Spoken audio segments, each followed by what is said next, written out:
My name's Bob Archer, and I'm Secretary of Redbridge Trades Council. And I'm welcoming everybody here to this meeting. It's been organised by the Trades Council and one of our affiliated union branches, the East London Communities branch of Unite the Union. We're here to discuss and campaign against this council's proposed cuts to council tax support, which helps this support helps the very poorest residents of our borough, and at the same time the council tax of course pays for local services which we all rely on. We know that the crisis in public services has been caused by this government's introduction of austerity, which has led to councils losing billions in funding, forcing them to make cutbacks in services. This is the reason that the council is trying to raise more money for services by cutting the financial support to those on universal credit, unemployment and disability benefits. But we think this is both unfair and counterproductive, as they simply won't be able to pay, these people simply will not be able to pay more. Tonight we will hear from teachers' union reps and other people working in the community who can bear witness to the effects of poverty on low income, on families and on the disabled. We'll be hearing from local campaigners, and we'll be hearing from you as local residents. We want to use our collective voices as members of the local community to petition the council to change its mind and to look for some other way to cover the finances needed. A warm welcome to everybody here tonight, and we hope to hear your views. At the end of the meeting, we've received from the Trades Union Congress material to mark Love Unions Week, which is an annual event, and we thought that the most fruitful thing to do is to bring these materials here, and then people can take armfuls of them home, because it was quite a weight to bring, and give them to your friends, give them to your workplace colleagues, give the kids the stickers, wear your badge, which I left on my coat, but there are badges that you can attach to your clothing, and little cards that you can leave everywhere that people can pick up and say, what is it? It's a Love Union card, and it might be your chance to do. Anyway, that's later on, and I think Andy's got plans for a photo shoot at the end as well. Yep. So the first speaker I have down tonight is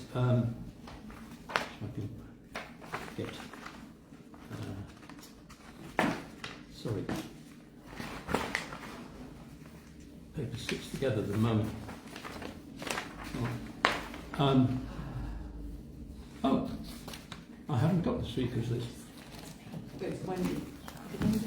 Is it? Yes. What? Oh no, it's our trade union delegates for many years. Yeah. Well, sorry. So we're going to kick off. I'm sorry, I had the list worked out, but we will start off with the delegates from the National Education Union who are going to speak about the things in school. So is it start with Mo Halilach? Yeah. Do you want to go? Yeah, go on. Should we do it together? Yeah, I think so. And Sue Pennant, and these are school reps of the National Education Union in Redbridge. Yeah. Thank you for having us, and thank you for asking us. So I'm a teacher. Sue. I'm an HLTA, a teaching assistant, STEM teacher, underpaid teacher. Okay, Mo's a real one. And I'm from South Park Primary. Yeah, so I work in Chadwick, yeah. And I think we're trying to give a kind of view across the spectrum, so both as a teacher, from what we've seen, and also from you've probably seen a lot more classes, and also you work with a lot of the vulnerable children as well, so it's really important to kind of get that aspect. The one I wanted to start first, I think the biggest thing that I've noticed in terms of cuts, I know when children come in, the one thing that as a teacher you want children to have had is a good healthy breakfast, because if the child is not physically ready to learn, then it's impossible to teach that child in the way that you wish you could, in the way that they deserve. And the amount of children we've seen, almost all of the schools now in Redbridge are running either breakfast clubs, bagel clubs, where children literally get just a plain bagel because they've had no food coming into school. And sometimes we have parents that can't either afford to give children the right kind of breakfast, and they get something really sugary, really quick, and that's equally as bad because of the detriment that can have to their attention span as well. So I think breakfast, just starting off the day, is something that we've noticed more and more, and we both work in quite deprived regions of the borough, and it's for us, it's really sad to see that you have 10, 15 children come in who haven't had breakfast and expected to sit there for 6 hours and try and concentrate and learn, or survive 3.5 hours till lunch. That's something that I know I've found really difficult. Do you want to carry on? I think it's even got worse than that recently, is that we've now got children coming into school, having not eaten, having not been to the toilet because they're in a shared accommodation and someone was in the loo. So they rush in and they say, "Can I use the toilet?" And you're thinking, in the old days you would have thought, well, why do they need the toilet? But now we understand that they've not got access to the toilet. Some of the children are coming into our school with pyjamas under their uniforms, so they're putting their uniform over the top because they've just got no facilities to wash or have anything to eat in the morning. So I think it's actually got worse than over the last few months. Yeah, I think the next one, a really big one, is shared. You mentioned about shared accommodation, shared rooms. So that's many children in one room, many families, boys and girls. Even ones when I teach year 6 going to puberty, and that comes with the shared facilities. That comes with the how can I concentrate? How can I do homework? How can I have my own kind of life or with my own family? The amount of children I've seen, I don't know how many fold, but who are now living in shared accommodation or multiple families living together, multiple children in rooms, sharing bedrooms, sometimes sharing beds. I've taught children who sometimes have 3 children to a big long bed, and some of those children could be 14, some of those children could be 6, and think of the differences in those children, but some of them might have to wake up at 7, some of them might go to bed at 2, 3 in the morning. So I think the accommodation issue, and that comes with the housing, the funding for housing, the complete lack of building any houses, any affordable housing anyway. That's, especially where we teach, that's played a really, really, I think, detrimental part to those children. And also in my school only this week, a child came into school and he had to go to sleep because he hadn't been there all night. So as well as being an unqualified teacher and having 30 children to teach, I've now got a little boy on a pillow with a blanket in the corner asleep also. So, things are pretty bad.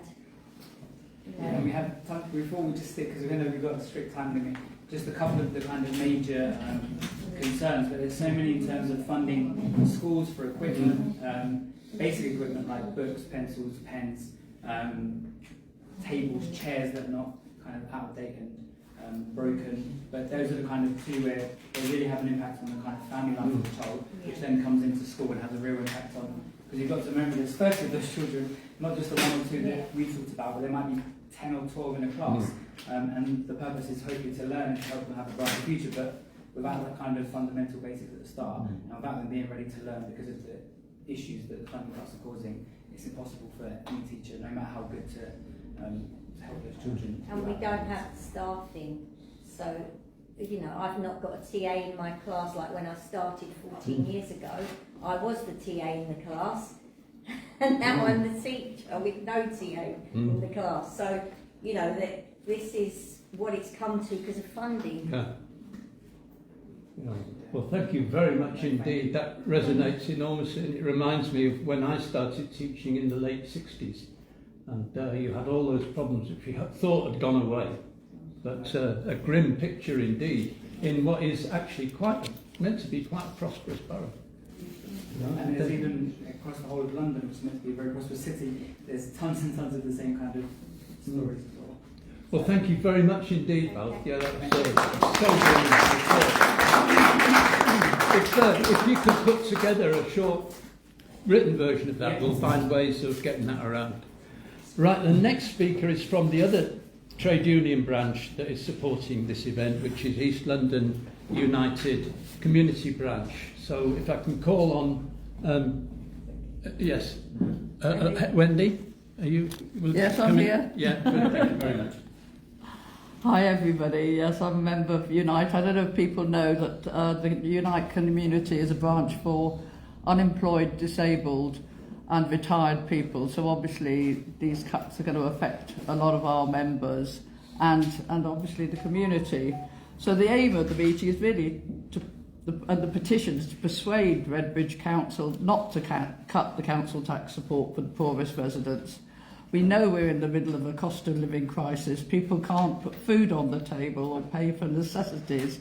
The numerous studies show that universal credit does not even cover basic essential needs. In fact, the Trussell Trust have just launched a petition about this subject because, you know, it used to be when I was a volunteer, you give people free food parcels within 6 months because it was meant to be for emergencies. Now people need parcels every week because their money doesn't stretch that far.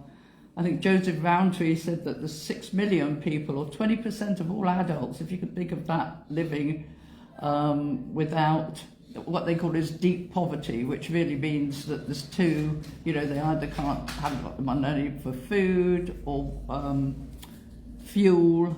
And so that's about 6 million people, as I said, and about 1 million children. And apparently there's been 86% increase in the destitution of children since 2017. And I wasn't aware that council tax is actually not factored into universal credit, so it's almost like an extra. And 62% of those in destitution are either sick, chronically sick or disabled. So again, they are the ones who are bearing the brunt. It has been recognised council tax support's one of the best ways to reduce poverty and debt because it's an ongoing support. The council goes on about we've got a household fund for emergencies, but it's not an emergency, it's an ongoing need. And as I said, Redbridge is one of the least generous boroughs in London. They do say they've got the least, or the second least settlement, but I think they need to be a bit more creative about how they can raise money. Tower Hamlets gives 100% support, as does Camden, and Newham gives 90%, and in fact Waltham Forest is 85%, but they're actually going to increase the support this year, because they've recognised it's the best way to protect people from hardship. And research from the Policy and Factors Institute shows if you cut support to council tax support, you collect less. It makes sense. How can you get money out of people who haven't got any? You just spend more money on staffing, debt collection and court costs instead of supporting people, besides the stress it costs, it causes people. The report to Cabinet on the budget says that a couple on disability benefits will have to pay £236 a year more, and an unemployed couple with children £160 more, which is just literally unaffordable. They have to think about whether lots of parents are already saying that, they kind of skip meals to feed their children. If you're living in somebody else's household, the non-dependent deduction will increase, so you'll have to pay £10 a week if you're not working. Often people on universal credit are on £84 a week. Out of that, they'll have to pay £10 and £20 a week if you're working, even on a low income. A lot of people only work part-time. So many people with the gig economy don't have a regular income. And they'll also raise the minimum entitlement support from £5 to £10 a week, which means if your entitlement is less than £10 a week, you'll get nothing. And again, this is a significant loss. So, I suppose what we're saying, there's other ways the Redbridge can raise money instead of just squeezing the poor. For example, Tower Hamlets is a good example. They're raising money by increasing council tax levels on empty homes and second homes, which will also help the housing crisis, because obviously landlords will be motivated, to let their property rather than keep the empty if they have to pay the extra council tax. again, Tower Hamlets and other boroughs have kind of raised the social care precept for all their residents, not just having it fall on the poor. This is for, you know, people who need social care. So what can you do to help the campaign? I think the main thing is, we'll sign the petition if you haven't already. Hopefully you have, either online or in person. We've got some copies here. We'd like to reach 1,500 signatures, and that's because the council will then have to debate it. We'd like you to kind of either email or call your local councillor to express your views and ask them to vote against it, and or be part of a delegation going to the council meeting on the 29th of November, when it will be discussed and voted on. So I think we've got a few people. We'd like to have a bigger one. February, 29th of February. Sorry. Oh dear. I've just jumped off an airplane, so rushed straight here, so my brain's a bit addled. But anyway, that's all I had to say. Thanks very much. So we'll return to those practical points at the end before we end the meeting. It's a great pleasure now to ask Chanel Johnson, Councillor Chanel Johnson, to speak. Please, the floor is yours. Hi everybody, thank you guys for having me today. I'm a newly independent councillor, and even saying that does, am I not loud enough? I don't know. Sorry, I want to make sure that you all can hear me. So I'm a newly independent councillor, and it even still gives me goosebumps to say that, because my family and I were Labour through and through, so it feels kind of weird to be away from that. But I just want to be clear about what was happening in Redbridge and what I saw, not just in Redbridge, but also what I saw nationally and what I saw within the Labour group and the Labour Party, that made it a compelling move for me, morally, to have to move away from it. And I'm going to pick up on Wendy's very last point, and I'm going to start there. Because in 2022, I'd only just come in as a recently elected councillor, and I didn't know how it worked. And my training had been in a CLP that did a lot of discussions and had lots of conversations and lots of debates. That's a point over here, because these two are part of my CLP. And I thought that was the way that things were done. I thought that we put in a motion for discussion and we talk about it and sometimes debate it until like way late into the night, but we would come to some kind of consensus and agreement and an understanding that we all could rally around and move forward with. So I put my first motion in. In fact, I put 4 motions in. But by that point in maybe September time, we hadn't had that many council meetings, because we'd had the mayor's one, which doesn't really count, and then we'd had another one which I didn't really understand, and then we had a holiday. So then by this point I've got 4 issues, and to me that wasn't actually a lot. I thought, you know, any person who's willing to sort of just look out the window could come up with 4 issues in what was about 4 months of not having a meeting. I didn't appreciate how wrong I was to make that assumption. So I went with these 4 issues for discussion, and one of them was about warm banks, because it was crystal clear to me that, bearing in mind the impending cost of living crisis and it had been announced, what were people going to do who were most likely to struggle? Now we're all in this space and it is piping hot in here, and this is a public building, so my logic was, oh, this is great, we can find out if there's any way that people can come into our public spaces. They're already going to be heated because we have to do that anyway, but is there any way that we can provide something, somehow, and come up with a collective solution for that? That wasn't even allowed to be discussed in the Labour group. Yeah. Now, I still am not pleased that that wasn't discussed, because none of my other Labour colleagues would have known that that idea was something that I wanted and really wish that we could have had a dialogue on. And this is why I pick up on Wendy's last point, which is why can't they come up with a solution? You will never come up with a solution if there's no space for dialogue. And that was one of the reasons why I had to move away from this Labour group here. Now, as a new councillor, which is what I was at the time, this is 2022, I then asked the question, well, if we can't discuss it in our own group, our own Labour group, I'm not asking for any other input from any other parties, this is just amongst us. When and where?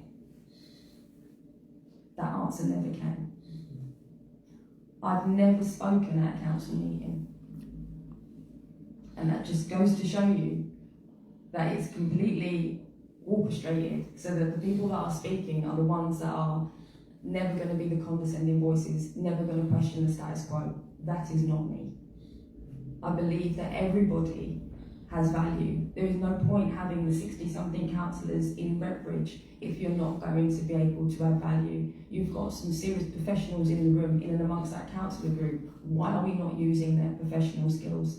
And when I say professionals, we've got some of the people that are in top fields that are not being used within our council group. Now, to me, that's blissfully ignorant, but it also impacts on every single resident of Redbridge. Because if you've got these people in the room who know what they're talking about, have got reached back into the community, have actually got access to change the dial and to have ideas and to share ideas, you should be using them. And it's on that point that now I'm an independent, I feel freer now than I've ever felt, because I'm not restricted by, you can't embarrass the council. No, this isn't about embarrassing the council. This is now about what we can do to the betterment of the people that we're meant to be here to serve.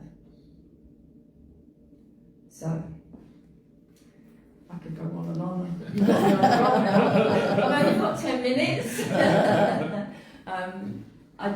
I do want to open the floor if there's any questions for me specifically. I don't know if there's, we've got a minute to... Yes, absolutely. Should I? Yeah. So I don't need the mic. Thanks. We can hear it, it's all right. Just been in the local community. I lived there for most of my life actually, since the early 70s onwards, and seen all the changes from, in the political front at least, when it was a conservative borough, gradually it's become more demographics, more people coming, carrying their vote from Tower Hamlets, where I worked for a long time, more than Forest and Barking. So I can understand your sentiments, and coming in fresh is refreshing to hear that, I must say, because there's very few people, I'm sort of trying to generalise it because I know we're on camera. I have to be careful what I say sometimes, we have repercussions. I think what you're saying is it's the dominance of one particular person in this local authority. And that particular person just wants millions around themselves, and that's the problem. And I sympathise with your point and admire you for what you've actually done. Because you actually stood outside and said, well, hang on, I don't want to be there. And I'm a strong believer, we need disagreements. If we're all saying the same thing, then we might as well go home and say rubber stamp, whatever it is. So having fresh blood is quite beneficial to the ideas that are coming forward. And I think that's a problem here. The debate has been tackled.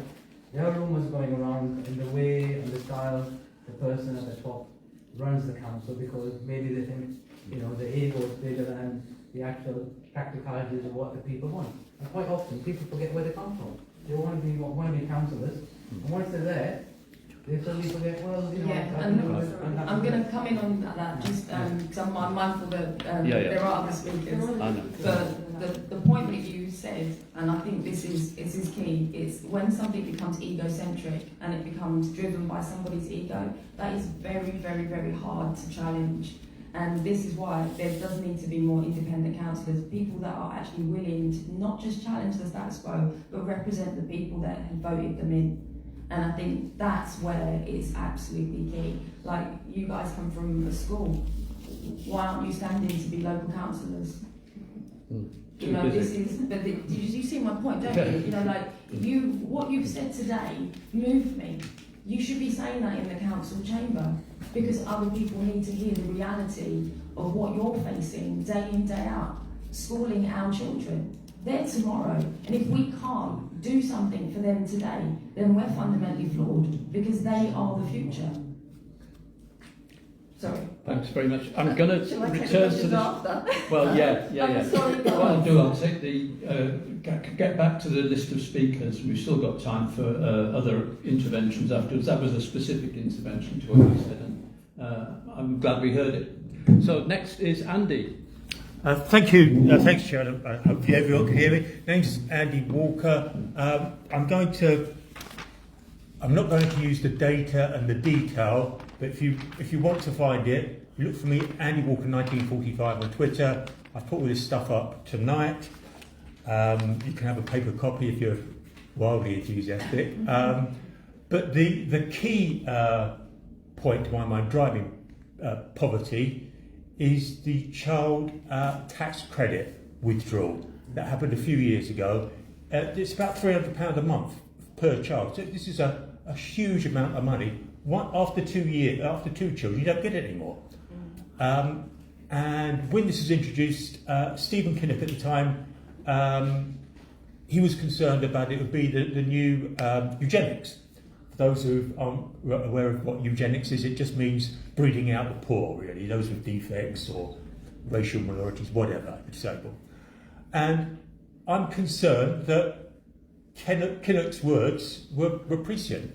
If you look at the latest child death stats up on the BBC site, there's a national body funded by the government to track child deaths.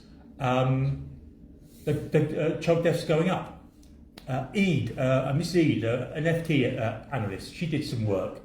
According to her stats, the poorest 8-year-olds die at a rate 10 times faster than the poorest kids. After hearing the moving testimony from the teaching unions this morning, this evening, that is no surprise to me. The most appalling poverty. Kids can't eat. They can't sleep. Nowhere for privacy. Nowhere to do the homework. No surprise at all. So what are we going to do about it? We've got a deputation coming up. The petition on the 29th of this month. The key thing, what I'll be asking Jazz at Cabinet, if I'm allowed, because often my questions are banned at Cabinet. They want further research done. The researchers who found out that child deaths are sharply increasing, they want further research done. But the problem is they're funded by the government. There's a conflict of interest. It strikes me as obvious that you'd be looking into, are these children disproportionately coming from large families on benefits? Are disabled children disproportionately impacted upon in large families? Yes, there's the two-child cap for disabled children doesn't apply, but the cost of living has gone up so much. Are disabled kids dying more than they should do? So there's work to be done on that, because they ain't going to do it by themselves. They're not going to point the finger at the government and say you've got blood on your hands, and I suspect they have. But we've got to make sure that the truth comes out. What we're going to do, the banner tonight, if you don't mind your picture hopefully being in the paper, it'd be great behind the banner. It's not everyone's cup of tea, but Ashburn and Bob and others, we've gone to Downing Street on what others bugging us at the minute, various things. And every time we've gone, we've got press. Every single time we've got press. I'd like to think this meeting is going to get press. Might not. I'd like to think the deputation will get press. I'd like to think the petition will get press. But not every petition, not every meeting, not every deputation I've been at has got publicity. And it's a scandal, absolute scandal what's going on. So if you want to come for a trip with me to Downing Street, do let me know afterwards. And we can all get our faces in the paper, and I've got a fondness for chocolate cake. So I know it's a very serious issue, but if you want to have some chocolate cake with me afterwards, that'd be great. So take questions later. Cake that is dear to my heart. And the last of the listed speakers tonight, but by no means the least, is former councillor Bob Littlewood. Please, Bob. Yes, please. Please come forward. I don't think I need the microphone. I suppose the reason I was invited was not just as an esteemed ex-councillor, but because I work at the moment for Sanitary, the MP, and I do much of his casework. and all the points that have been made are true in terms of real people I've dealt with face to face, week in, week out, day in, day out. I've got 200 and something emails in my inbox at the moment, most of which should be dealt with within a couple of days, but they're not going to be, because there is so much pressure on us.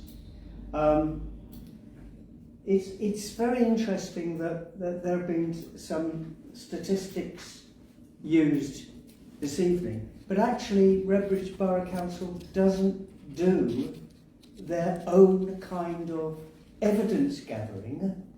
And in this case, you would think, wouldn't you, if you're going to reduce the support for what everybody on all sides know are the most vulnerable people, then you'd think that they would focus on those people and get some proper qualitative evidence, forget the statistics that come nationally or whatever, about those people's lives. But oh no.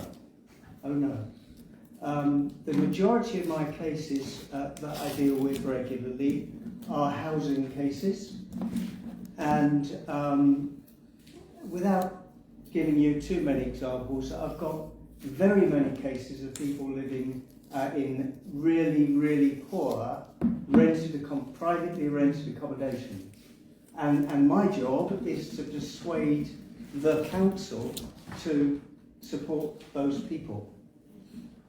It's really difficult. There's overcrowding, there's large numbers of children, there's mould coming out of the walls. Believe me, I'm not exaggerating. There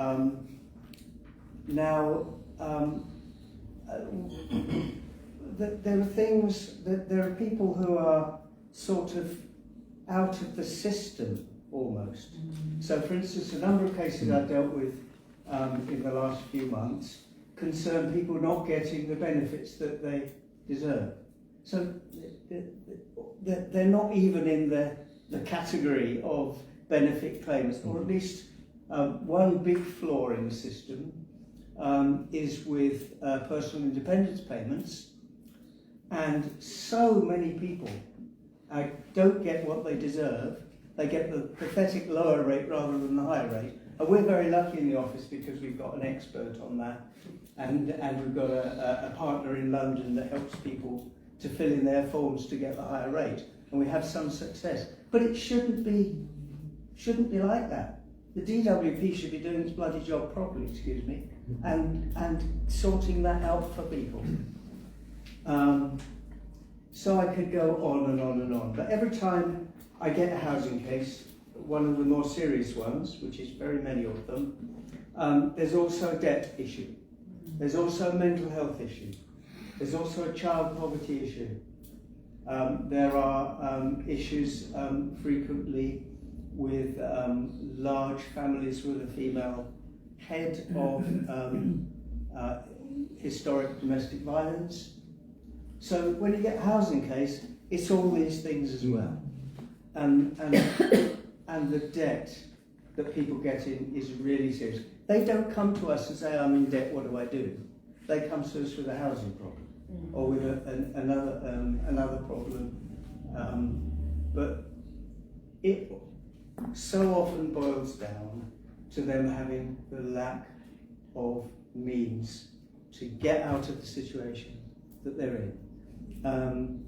I've also, as was mentioned, I was a councillor for, can you believe it, best part of 40 years until recently. And I can almost 100% appreciate the position that Chanel has described. It is very difficult. When I was on the council, we did discuss the council tax support a number of times, and a few of us objected to because when we started out all these years ago, and I can't quote figures, but we were above average in terms of generosity in London. Yeah, we were. Now we've gone absolutely the other way. as the highest villains are seeing the error of their ways, like Waltham Forest, going down like that. Redbridge is progressively year on year on year on year. And believe me, there were people in the Labour group, myself included, who, even in times when we didn't have a cost of living crisis, were suggesting that this was a rather stupid thing to be doing. We used to, I think I'm quoting Dennis Healy now, he used to say we should tax the rich till the pips squeak. Well, I feel that locally we're taxing the poor till the pips squeak. Well, they've already squeaked. There's desperate need out there, and despite all the rhetoric that comes out of many leaderships of boroughs in London, that their strategy is to plan things to defend the most vulnerable people and have all these equalities. Despite all that rhetoric, when you get down to the nitty-gritty, it's almost completely the opposite in many cases. Well,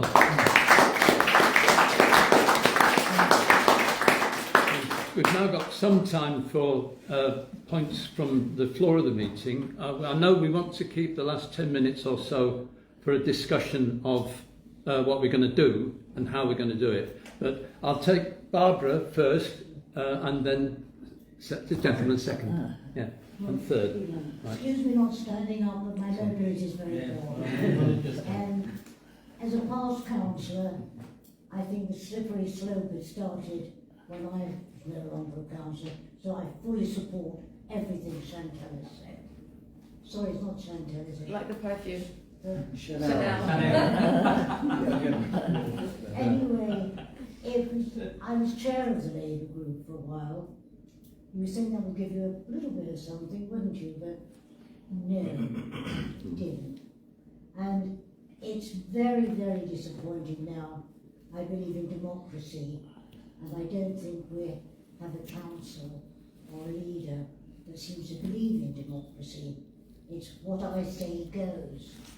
And I think it's up to us to start trying to stop that. It's very difficult when it's only one or two of you. But if there's a group of you trying, then you stand more chance. I mean, I read in the paper, I can't remember what it was about. It was some deal done with Uber recently. No discussion, no nothing. These things cannot be allowed to carry on. So I think we have to fight it, and we have to fight it very hard.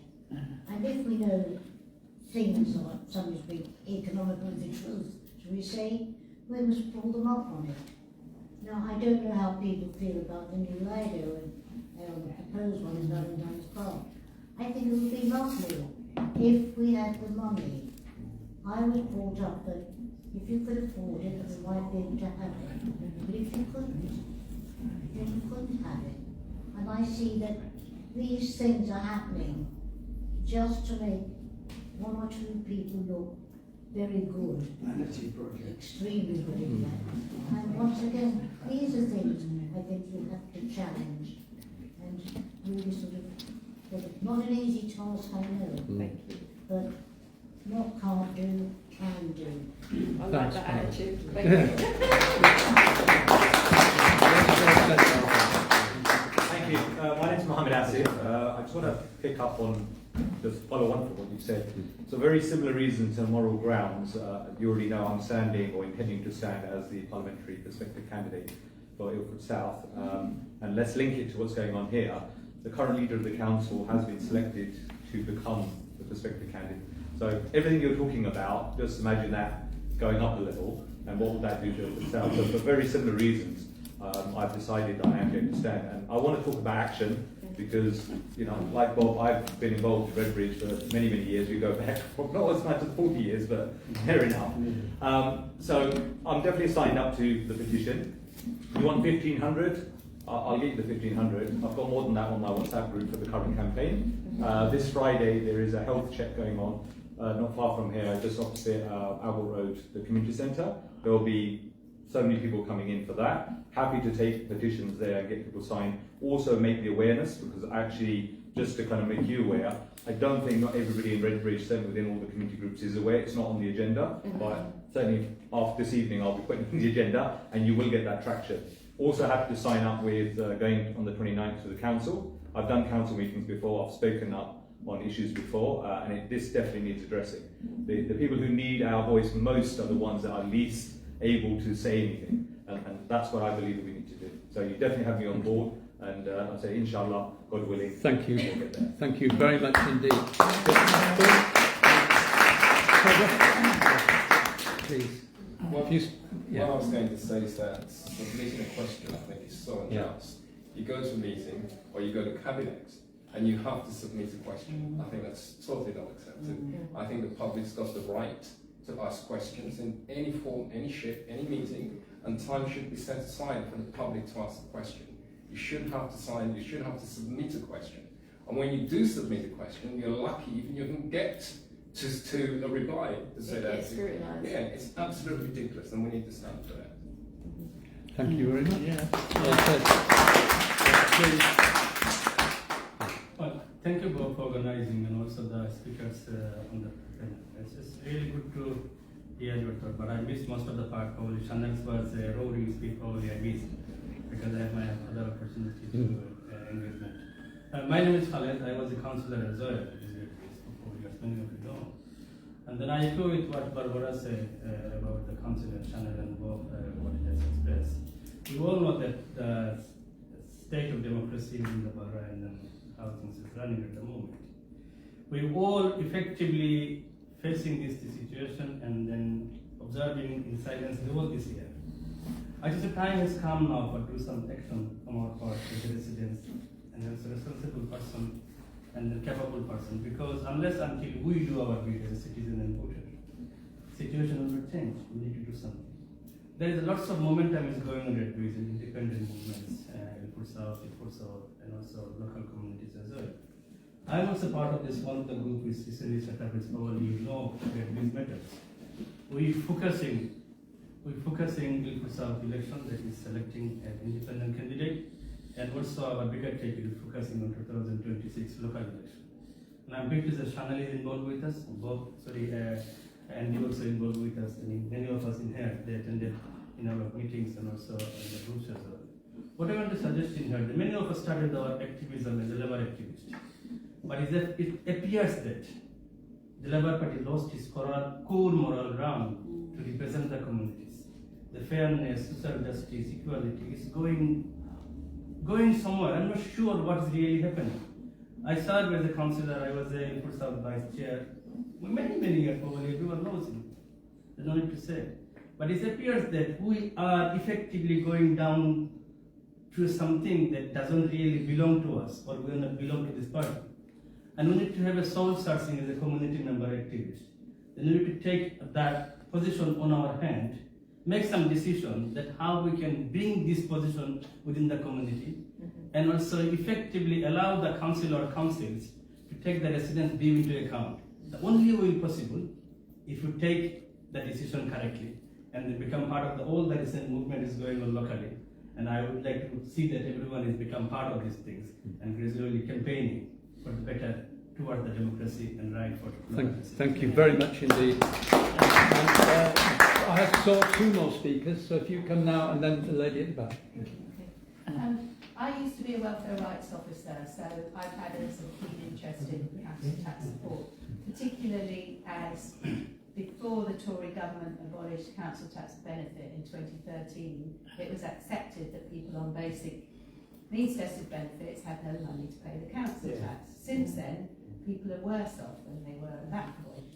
And to be honest, Redbridge is not just one of the meanest in London, it is one of the least generous in the whole country. So there are only 3 other local authorities, we're talking England here because it's a different situation in Scotland and Wales. Out of 296 local authorities in England, there's only 3 that have got a minimum award of £10. Most have no minimum award at all, and those that do have a minimum award, the majority is about £1. Waltham Forest lowered their minimum award to £1. To be, just as a small clarification, they changed it to 85% support, but I don't think they're changing it again this year. But they changed it last year for this year, but they're not changing it for the new year from April. But their 15% is a lot better than the 24, and sort of in 2016 they were proposing a 40%, but we campaigned successfully against that from within the Labour Party actually. Because I took motions to branch, and we did quite a lot of campaigning and managed to change that. The other thing I think it's important to look at, and that's something you could as an independent councillor, is their collection policy, because that has a huge impact on people. And there's a couple of recent there's a parliamentary report about council collection policies, and they made some recommendations to government, most of which were dismissed. But one of the things the government agreed to do was write to local authorities and clarify that they don't have to demand the full bill when people have missed payments, because that's what happens now. The government unfortunately puts the whole emphasis on collection rates, but they said they will write to local authorities that they have the choice about this, so that's perhaps something you could raise. The other thing is, in the petition, because I did a briefing originally, but they did change on one thing, they did change on